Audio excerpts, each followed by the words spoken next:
नमस्कार. 9:30 बातमीपत्रात मी शैलेश पेठे आपलं स्वागत करतो.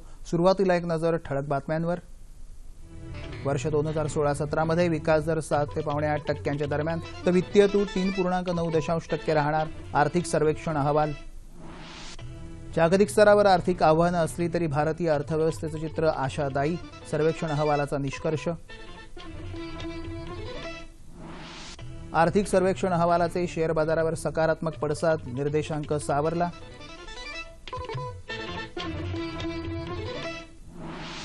संरक्षणदृष्ट्या संवेदनशील असलेल्या सियाचीन प्रदेशातून लष्कर हटवणार नाही. संरक्षण मंत्र्यांची लोकसभेत माहिती. देशभरातल्या प्रमुख जलाशयांमध्ये सरासरी केवळ 32% जलसाठा शिल्लक. केंद्र सरकारची माहिती. गिरगाव इथं महाराष्ट्र रजनी कार्यक्रमातल्या आग प्रकरणी विझक्राफ्ट कंपनीविरोधात गुन्हा दाखल. स्वातंत्र्यवीर सावरकरांच्या 50व्या स्मृतिदिनानिमित्त राज्यभरात विविध कार्यक्रमातून आदरांजली. भारतीय महिला क्रिकेट संघानं T20 सामन्यात श्रीलंकेला 93-0 अशी मालिका जिंकली. आणि सौराष्ट्राला 1 डाव आणि 21 धावांनी नमवत मुंबईनं आज 41व्यांदा रणजी करंडकावर आपलं नाव कोरलं.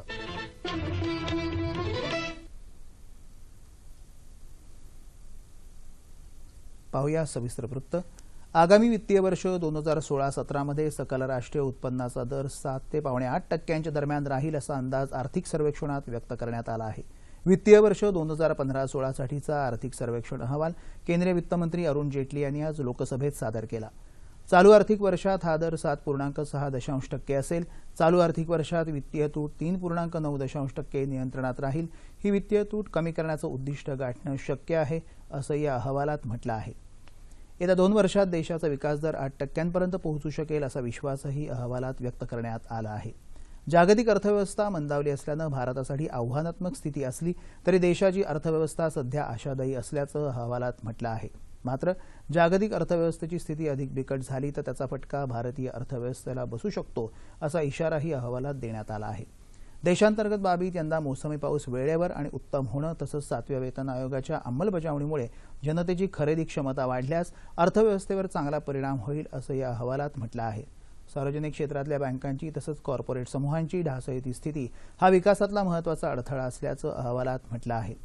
सरकारनं केलेल्या वित्तीय सुधारणांच्या आधारे औद्योगिक, कॉर्पोरेट आणि पायाभूत क्षेत्रानं उत्तम कामगिरी करावी अशी अपेक्षा अहवालात व्यक्त करण्यात आली आहे. तसंच चालू आर्थिक वर्षात भारतीय रेल्वे, बंदरं, नागरी हवाई वाहतूक, दूरसंवाद या क्षेत्रांमध्येही वाढ झाली आहे. आर्थिक सर्वेक्षण अहवाल सादर झाल्याच्या पार्श्वभूमीवर मुंबई शेअर बाजारात निर्देशांकांना चांगलीच उसळी घेतली.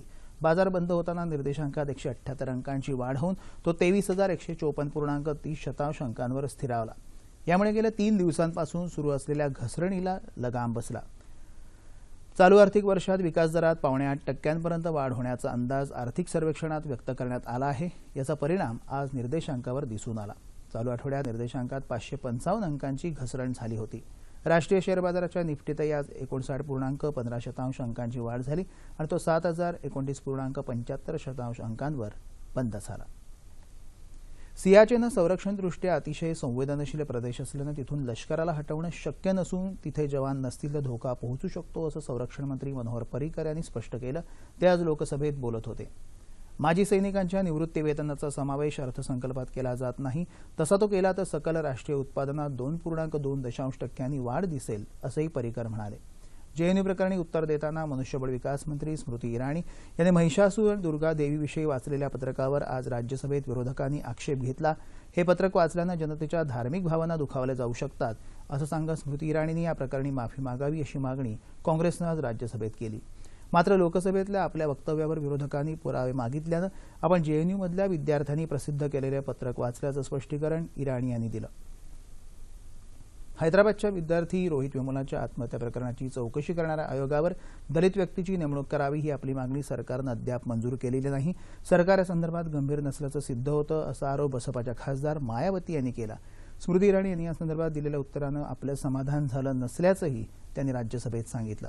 दरम्यान जेएनयू आणि रोहित वेमला मुद्द्यांवर गदारोळ झाल्यानं राज्यसभेचं कामकाज आधी 2:30 वाजेपर्यंत आणि नंतर दिवसभरासाठी तहकूब झालं. देशभरातल्या 91 प्रमुख जलाशयांमध्ये सरासरी केवळ 32% इतका जलसाठा शिल्लक आहे, अशी माहिती केंद्रीय जलसंधारण मंत्रालयानं दिली आहे. 25 फेब्रुवारीपर्यंतच्या सर्वेक्षणानुसार प्रमुख जलाशयांमध्ये 1.2 अब्ज घनमीटर पाणीसाठा आहे. गेल्या वर्षी याच कालावधीत यापेक्षा 23% इतका अधिक जलसाठा उपलब्ध होता. महाराष्ट्रासह 15 राज्यांमध्ये गेल्या वर्षीच्या तुलनेत पाणीसाठा कमी आहे. हिमाचल प्रदेश, आंध्र प्रदेश आणि त्रिपुरा इथं सध्या गेल्या वर्षीच्या तुलनेत जास्त पाणीसाठा शिल्लक असल्याचं मंत्रालयानं आज जारी केलेल्या निवेदनात म्हटलं आहे. देशातला पाणीसाठा केवळ 32% खाली उतरल्याची स्थिती पाहता प्रशासकीय उपाययोजनांबरोबरच पाण्याच्या नियोजनबद्ध वापरासंबंधी तातडीनं समाज प्रबोधन होण्याची आवश्यकता निर्माण झाली आहे.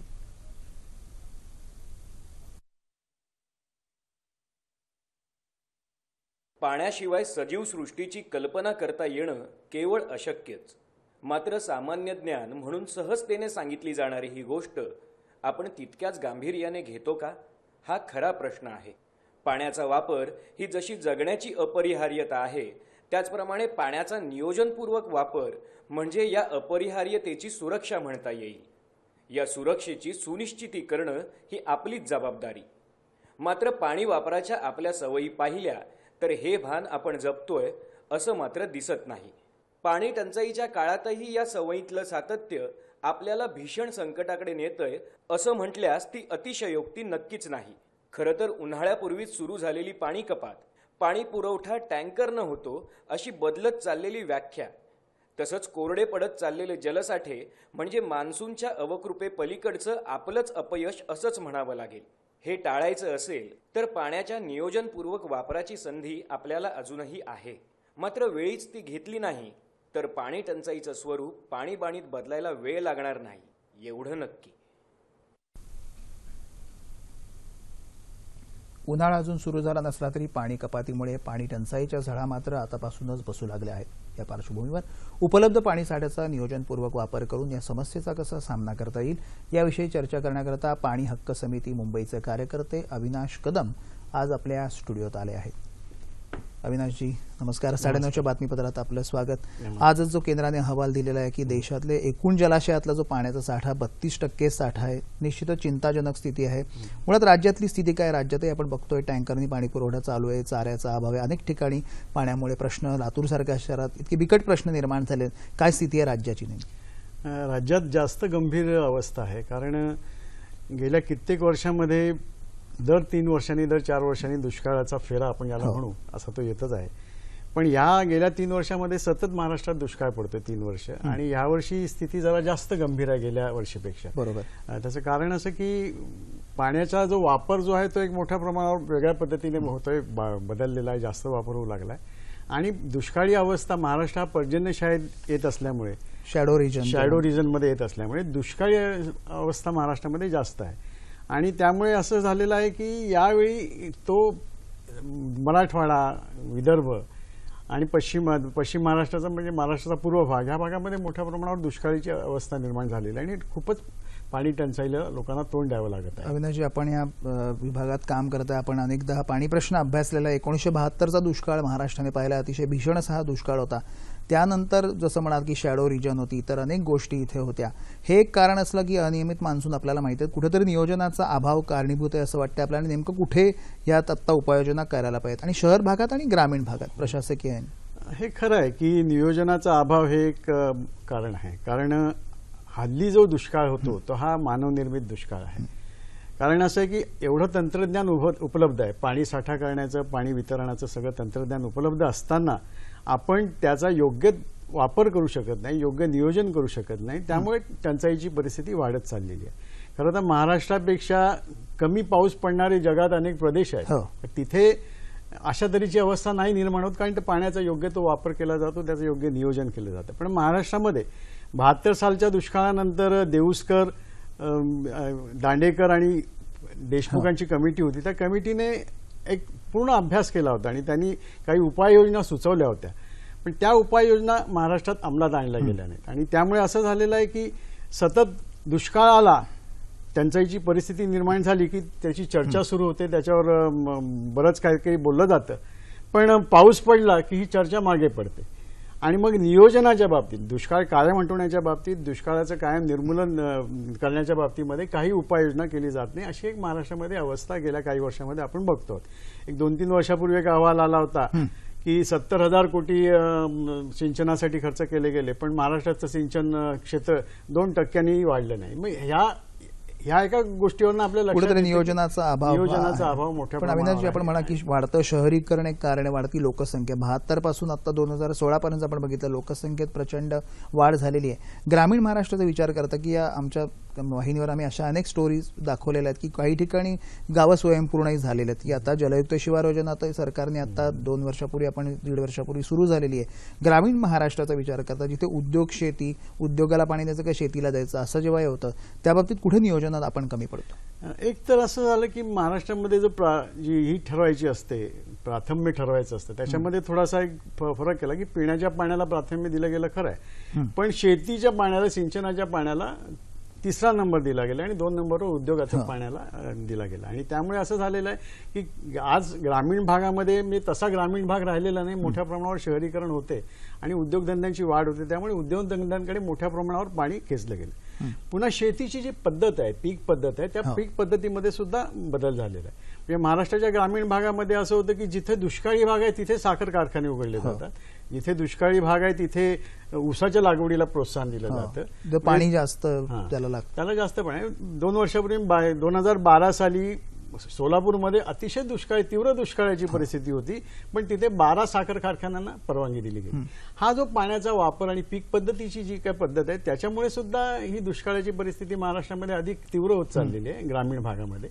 आणि त्यामुळे हे पण नियोजन आपल्याला करण्याची गरज आहे की कुठल्या पद्धतीची कुठली पीक पद्धती असेल किंवा कशा पद्धतीने उद्योगाला पाणी देईल त्याचं एक नियोजन करायला लागेल. शिवाय पाण्याचं समन्वयी पाणी वाटप नाही आहे. पाण्याचं वाटप हे अतिशय विषम पद्धतीने होतं. काही बेटं आहेत जी हिरवी बेटं आहेत आणि मग दुसरा भाग म्हणजे त्याच्या बाजूलाच बाजूचा तालुका बघायला जावं तर तो कोरडा दिसतो. असं हे विषम वाटपाची पण जी पद्धत आहे ती पण बदलायला लागेल. समन्वयी पाणी वाटप करावं लागेल आणि एकूणच नियोजन जे आहे पाण्याचं, पाणी साठे आणि पाणी मुख्यतः बऱ्याच वेळेला कसं होतं की नियोजनामध्ये पाण्याच्या साठ्यांवर केंद्रित केलं जातं पण त्याच्या वितरणावर लक्ष दिलं जातं. म्हणजे आम्ही त्याला म्हणतो की डिमांड साईडकडे दुर्लक्ष केलं जातं आणि फक्त सोर्स साईडकडे हे दिलं जातं आणि त्याच्यावर मोठ्या प्रमाणावर पैसा खर्च केला जातो आणि वितरण व्यवस्था पुरी केली जात नाही. म्हणजे धरणातल्या पाण्याला हे पाट जोडले जात नाही किंवा पाट धरणापासून कितीतरी लांब काढले जातात की जे धरणापर्यंत पोहोचत नाही. त्यामुळे वितरण नसल्यामुळे बऱ्याच वेळेला पाण्याची मोठी मोठी धरणं बांधून सुद्धा, खरं तर महाराष्ट्रामध्ये देशातल्या एकूण धरणाच्या निम्मी धरणं महाराष्ट्रात असं असूनही महाराष्ट्रामध्ये ही अवस्था आहे. त्याचं कारण मुख्यतः ही नियोजनातला अभाव आणि मोठ्या प्रमाणावर या सगळ्या व्यवहारामध्ये, सिंचन आणि या व्यवहारामध्ये एक मोठ्या प्रमाणात गैरव्यवहारही झालेले आहेत. बरोबर. कुठेतरी सरकार, प्रशासन आणि जनता आणि आपल्यासारख्या ज्या संस्था ज्या काम करतात त्याचा समन्वय कसा आवश्यक असं आपल्याला वाटतं की आपण आता म्हणतो की हे उपाय आपल्याला केले पाहिजे की पाण्याचं योग्य नियोजन केलं पाहिजे आणि पाणी प्रश्न किंवा पाणी समस्या आपल्याला नवीन दरवर्षी आपण याचा सामना करत असतो आणि आपण म्हटलं कुठेतरी मोसमी अवसर इतके आपण अवलंबून आहोत त्यामुळे याच्याकडे दुर्लक्ष होते. हा समन्वय कसा साधला पाहिजे? समन्वय एका बाजूला खरं तर पाणी हे सरकारच्या मालकीचं आहे. म्हणजे लोक आपापल्या भागातलं जे स्थानिक पाणी असतं त्याचं नियोजन लोक खूप चांगल्या प्रकारे करत असतात. पण मोठ्या प्रमाणावर सिंचनासाठी म्हणा किंवा मोठ्या जिथे दुष्काळी भाग आहे, जिथे पाणी उपलब्ध नाही अशा ठिकाणी पाणी उपलब्ध करून देणं हे सरकारच्या हातात असतं आणि त्यामुळे सरकारशी हा समन्वय साधणं जे आहे ते सरकारशी सातत्याने सरकारसमोर योजना घेऊन जाणं, सरकारकडे मागण्या करणं, त्यासाठी संघर्षही करावा लागतो. दुष्काळग्रस्त भागामधले लोक खूप वेळा संघर्ष करत असतात. तर हे सगळं करत यातनं आणि सरकारने या गोष्टीकडे लक्ष देणं की ही परिस्थिती आपण इतकी वर्ष तशीच ठेवलेली आहे. महाराष्ट्र हा कायम दुष्काळी प्रदेश आहे आणि गेल्या काही वर्षामध्ये त्याच्या बाबतीत उपाययोजनांचे काही नवीन पर्याय पुढे आलेले असताना, काही तांत्रिक पर्याय उपलब्ध झालेले असताना सुद्धा जर दुष्काळ कायम असेल तर या गोष्टीबाबत इथल्या प्रशासनाने विचार करायला पाहिजे. जनतेने सुद्धा या बाबतीत योग्य ते पर्याय सुचवायला पाहिजे, योग्य ते पर्याय शासनाकडे घेऊन गेलं पाहिजे. अविनाशजी, शहरी भागाबद्दल जर बोलतो थोडक्यात आपल्याला असं सांगतात की शहरी भागात सुद्धा पाणी प्रश्न बिघडतो. मुंबई असेल, इतर काही मेट्रो असतील. दुसरा एक महत्वाचा प्रश्न म्हणजे जी दुष्काळग्रस्त जिल्हे आहेत, दुष्काळग्रस्त भाग आहे, शहरातनं जो स्थलांतराचं जे प्रमाण होतं ते शहरांकडे वाढतं. अर्थात मुंबई, पुणे, औरंगाबाद यासारख्या शहराकडे अनेक स्थलांतरित झालेली मंडळी आपण बघितले कारण पाण्याचा एक थेंब त्यांच्या इथे नाहीये. ह्या बाबतीत शहरी भागात काय उपाययोजना करायला पाहिजे? शहरी भागामध्ये मी असं म्हणेन की शहरी भागामध्ये पाणी, पिण्याचं पाण्याचा हाच प्रश्न असतो. शहरी भागामध्ये मोठ्या प्रमाणावर घरगुती वापराचं पाणी जे आहे ते शहरी भागात लागतं आणि बऱ्याच वेळेला हे पाणी लांबून आणलं जातं. म्हणजे उदाहरणार्थ मुंबईचं पाणी 140 किलोमीटर, 120 किलोमीटरवरून आणलं जातं. ज्या भागातून पाणी आणलं जातं तिथे विस्थापनाचं मोठं प्रमाण असतं. हे लांबून पाणी आणून शहरामध्ये लोकांना देणं, पण तरी सुद्धा मी म्हणेन की शहरामध्ये खूप चांगली परिस्थिती आहे. म्हणजे घरगुती वापराचं पाणी जे खेड्यातला माणूस वापरतो त्याच्या कितीतरी पट जास्त पाणी शहरातला माणूस वापरतो. आणि दुसरं असं की शहरामध्ये मोठ्या प्रमाणावर पाण्याची उधळपट्टी आहे. उदाहरणार्थ की आंतरराष्ट्रीय दर्जाचं शुद्ध केलेलं पाणी, कोट्यावधी रुपये खर्च करून शुद्ध केलेलं पाणी ज्यावेळी लोक गाड्या धुण्यासाठी आणि गार्डनसाठी वापरतात त्यावेळी कुठेतरी ही वैयक्तिक जबाबदारी पण आणि खऱ्या अर्थाने जर अविनाशजी म्हटलं की आपल्यासारख्या संस्था काम करतात त्यांनाही आला चलो जलसाक्षरता प्रत्येक नागरिकाकडे बिंबवण्याची गरज, ही काळाची गरज आहे, तरच यासारख्या समस्येवर आपण काही प्रमाणात मात करू शकतो. आज आपण 9:30 बातम्यात सहभागी झाल्याबद्दल मनपूर्वक धन्यवाद. वळूया पुढील बातम्यांकडे. मुंबईत मेक इन इंडिया सप्ताह अंतर्गत गिरगाव चौपाटी इथं महाराष्ट्र रजनी कार्यक्रमात अचानक आग लागल्याप्रकरणी विस्क्राफ्ट कंपनीविरुद्ध बेजबाबदारपणा आणि हलगर्जीपणाबद्दल गुन्हा दाखल करण्यात आला आहे. मेक इन इंडिया महत्वाकांक्षी उपक्रमासाठी देशविदेशातल्या पाहुण्यांचं स्वागत करण्यासाठी महाराष्ट्र रजनीचा कार्यक्रम आयोजित करण्यात आला होता. हा कार्यक्रम सुरू असतानाच व्यासपीठाच्या पुढच्या भागात आग लागली होती. अग्निशमन दलाच्या 14 बंबांनी ही आग एका तासाच्या आत आटोक्यात आणली होती. आगीमध्ये कोणतीही जीवितहानी झाली नव्हती. या आगीच्या कारणांची चौकशी करण्याचे निर्देश मुख्यमंत्री देवेंद्र फडणवीस यांनी दिले होते. चाइल्ड पॉर्नोग्राफीवर असलेल्या बंदीची अंमलबजावणी कशा पद्धतीनं करता येईल याचा विचार केंद्रानं करावा आणि विविध उपाय योजावेत असे निर्देश सर्वोच्च न्यायालयानं आज दिले. निष्पाप मुलांचं बिभत्स अश्लील प्रदर्शन करणं अतिशय वेदनादायक आहे. त्यामुळे अभिव्यक्ती स्वातंत्र्याच्या नावाखाली असे प्रकार खपवून घेतले जाणार नाहीत असंही न्यायालयानं म्हटलं आहे.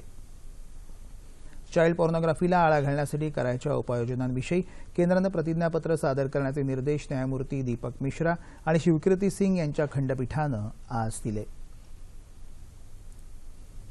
शालेय शिक्षण मंत्री विनोद तावडे यांच्यावर फसवणुकीचा आरोप करत काँग्रेसनं तावडे यांच्या राजीनाम्याची पुन्हा मागणी केली आहे. विधानसभेतले विरोधी पक्षनेते राधाकृष्ण विखे पाटील आणि मुंबई काँग्रेसचे अध्यक्ष संजय निरुपम यांनी आज मुंबईत घेतलेल्या संयुक्त पत्रकार परिषदेत ही मागणी केली. विनोद तावडे 6 कंपन्यांच्या संचालक पदावर असून कंपनी कायद्यानुसार नफा मिळवणाऱ्या व्यावसायिक कंपन्यांमध्ये मानद संचालक नसतात, तसंच ते बॅलन्स शीटवर स्वाक्षरी करू शकत नाहीत असंही त्यांनी सांगितलं. तरुण भारत म्हणजे श्री मल्टीमीडिया व्हिजन लिमिटेड कंपनीत भाजपानं 25 लाख रुपये गेल्या 15 वर्ष व्यापारी गुंतवणूक म्हणून ठेवले आहेत. हा मोठा घोटाळा असून या कंपनीत नितीन गडकरी आणि तावडे संचालक आहेत असा आरोप काँग्रेसनं केला होता. त्यावर तावडे यांनी स्पष्टीकरण देत मानद संचालक असल्याचं सांगितलं होतं. नियमानुसार मंत्री झाल्यावर 60 दिवसांच्या आत संचालक पदावर असल्यास राजीनामा देणं बंधनकारक असल्याचं निरुपम म्हणाले. या दोघांनी फसवणूक केली असून मुख्यमंत्री आणि पंतप्रधानांनी गडकरी आणि तावडे यांचा राजीनामा घ्यावा अशी मागणी विखे पाटील आणि निरुपम यांनी वार्ताहर परिषदेत केली. विरोधकांनी केलेले आरोप हे धादांत खोटे आणि चुकीच्या माहितीच्या आधारावर करण्यात आले आहेत असं स्पष्टीकरण विनोद तावडे यांनी दिलं आहे. मंत्रिपद स्वीकारल्यानंतर कंपनीच्या संचालक मंडळावरून राजीनामा द्यावा असा कुठलाही कायदा नाही असंही तावडे यांनी आज मुंबईत पत्रकारांशी बोलताना स्पष्ट केलं.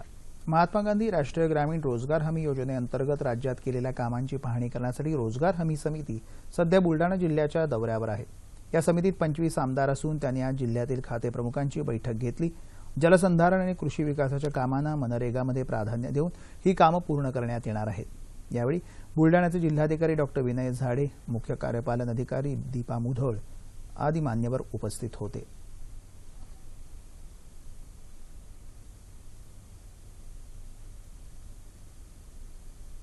स्वातंत्र्यवीर विनायक दामोदर सावरकर यांचा आज 50वा स्मृतिदिन. त्यांच्या स्मृतींना अभिवादन करण्यासाठी राज्यात विविध ठिकाणी कार्यक्रम आयोजित करण्यात आले आहेत. नागपुरातल्या शंकरनगर चौकातल्या सावरकरांच्या पुतळ्याला नागपूरचे महापौर प्रवीण दटके आणि आमदार अनिल सोले यांनी आज पुष्पहार अर्पण केले. तसंच हिंदू महासभा आणि संवेदना परिवार संस्थेच्या वतीनंही पुष्प अर्पण करून अभिवादन करण्यात आलं. जळगाव इथंही आज यानिमित्त स्वातंत्र्य चौकातल्या सावरकरांच्या पूर्णाकृती पुतळ्याला पुष्पमाला अर्पण करण्यात आली. जिल्हा वकील संघ आणि हिंदू महासभेचे पदाधिकारी यावेळी उपस्थित होते. नाशिक जिल्ह्यातल्या भगुऱ्या सावरकरांच्या मूळगावी आज सावरकर पुण्यतिथीनिमित्त साहित्य संमेलन आयोजित करण्यात आलं आहे. सकाळी ग्रंथदिंडी आणि शालेय विद्यार्थ्यांच्या कार्यक्रमांनी या संमेलनाची सुरुवात झाली. अभियांत्रिकी विद्यार्थ्यांमध्ये लोकप्रिय असलेल्या एबीयू रोबोकॉन स्पर्धा यंदा 3 ते 5 मार्च या काळात होणार आहेत. पुण्याचे MIT महाविद्यालय आणि दूरदर्शन यांच्या संयुक्त विद्यमाने आयोजित केलेल्या या स्पर्धा पुण्यातील शिवछत्रपती क्रीडा संकुलात भरवण्यात येणार आहेत, अशी माहिती डॉ. सुनील कराड आणि दूरदर्शनचे अतिरिक्त संचालक मुकेश शर्मा यांनी आज एका पत्रकार परिषदेत दिली. यावर्षी clean energy recharging the world या संकल्पनेवर होणाऱ्या स्पर्धेसाठी 105 अभियांत्रिकी महाविद्यालयांनी सहभाग नोंदवला आहे. या स्पर्धेत विजेतेपद मिळवणाऱ्या संघाला 21 ऑगस्ट 2016 रोजी बँकॉक इथं होणाऱ्या आंतरराष्ट्रीय रोबोकॉन स्पर्धेत भारताचं प्रतिनिधित्व करण्याची संधी मिळणार आहे. या स्पर्धेचं दूरदर्शन सह्याद्री, नॅशनल दूरदर्शन, DD स्पोर्ट्स या वाहिन्यांवरून प्रक्षेपण करण्यात येणार आहे, अशी माहिती मुकेश शर्मा यांनी यावेळी दिली. भारतीय महिला क्रिकेट संघाने तिसऱ्या T20 सामन्यात श्रीलंकेला हरवून ही मालिका 3-0 अशी जिंकली. श्रीलंकेच्या महिला संघाने 20 षटकात अवघ्या 89 धावा केल्या. भारतानं 14 षटकात 1 गडी गमावून लक्ष्य पूर्ण केलं. भारतातर्फे एकता बिश्त, अनुजा पाटील आणि दीप्ती शर्मा यांनी 4-4 बळी टिपले, तर भारतासाठी व्ही वनितानं 34 आणि स्मृती मंधानानं नाबाद 43 धावांची खेळी करून लक्ष्य सहज साधलं. सौराष्ट्राला 1 डाव आणि 21 धावांनी नमवत मुंबईनं आज 41व्यांदा रणजी करंडकावर आपलं नाव कोरलं. पुण्यात झालेल्या अंतिम सामन्यात सौराष्ट्रानं पहिल्या डावात 235 धावा केल्या, तर मुंबईनं 371 धावा करत पहिल्या डावात 136 धावांची आघाडी घेतली. सौराष्ट्राच्या अर्पित वसावड्याच्या 77 धावा तसंच मंकडच्या 66 धावा वगळता एकही फलंदाज खेळपट्टीवर टिकू शकला नाही. प्रत्युत्तरादाखल मुंबईच्या संघातल्या श्रेयस अय्यरच्या शतकी खेळीनं तर सिद्धेश लाडच्या 88 धावांच्या खेळीमुळे मुंबईला 350 धावांचा टप्पा ओलांडता आला. सौराष्ट्राला दुसऱ्या डावात चमक दाखवता आली नाही. त्यांचा डाव 115 धावांवर आटपला. त्यामुळे तिसऱ्याच दिवशी मुंबईनं हा विजय संपादन केला. हवामान. मध्य महाराष्ट्र, मराठवाडा आणि विदर्भाच्या काही भागात किमान तापमानात सरासरीच्या तुलनेत उल्लेखनीय वाढ झाली. येत्या 36 तासात मराठवाडा आणि विदर्भाच्या काही भागात मेघगर्जनेसह पाऊस पडण्याची शक्यता आहे. याच काळात उर्वरित राज्यातील हवामान कोरडं राहील, असा हवामान खात्याचा अंदाज आहे. तापमान अंश सेल्सिअसमध्ये मुंबई कमाल 32, किमान 19, नागपूर 35-23, पुणे 35-14, औरंगाबाद 36-19, नाशिक 35-13, कोल्हापूर 35-20, रत्नागिरी 31-19, सोलापूर 39-22 आणि अमरावती कमाल 36 तर किमान 22. ठळक बातम्या पुन्हा एकदा. वर्ष 2016-17 मध्ये विकास दर 7 ते 7.8% दरम्यान तर वित्तीय तूट 3.9% राहणार, आर्थिक सर्वेक्षण अहवाल.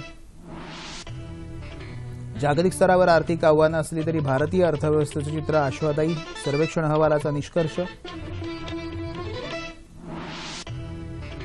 आर्थिक सर्वेक्षण अहवालाचे शेअर बाजारावर सकारात्मक पडसाद, निर्देशांक सावरला. संरक्षणदृष्ट्या संवेदनशील असलेल्या सियाचीन प्रदेशातून लष्कर हटवणार नाही, संरक्षण मंत्र्यांची लोकसभेत माहिती.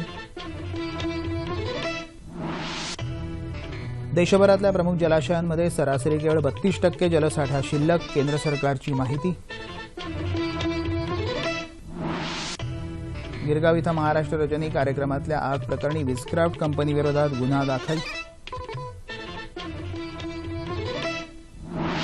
स्वातंत्र्यवीर सावरकरांच्या 50व्या स्मृतिदिनानिमित्त राज्यभरात विविध कार्यक्रमातून आदरांजली.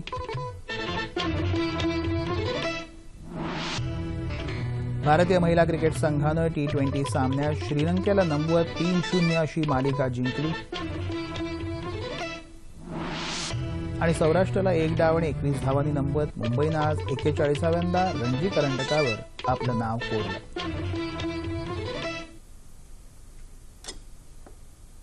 याबरोबरच हे बातमीपत्र संपलं. पुन्हा भेटूया उद्या सकाळी 8:30 वाजता आपल्या सह्याद्री वाहिनीवर. नमस्कार.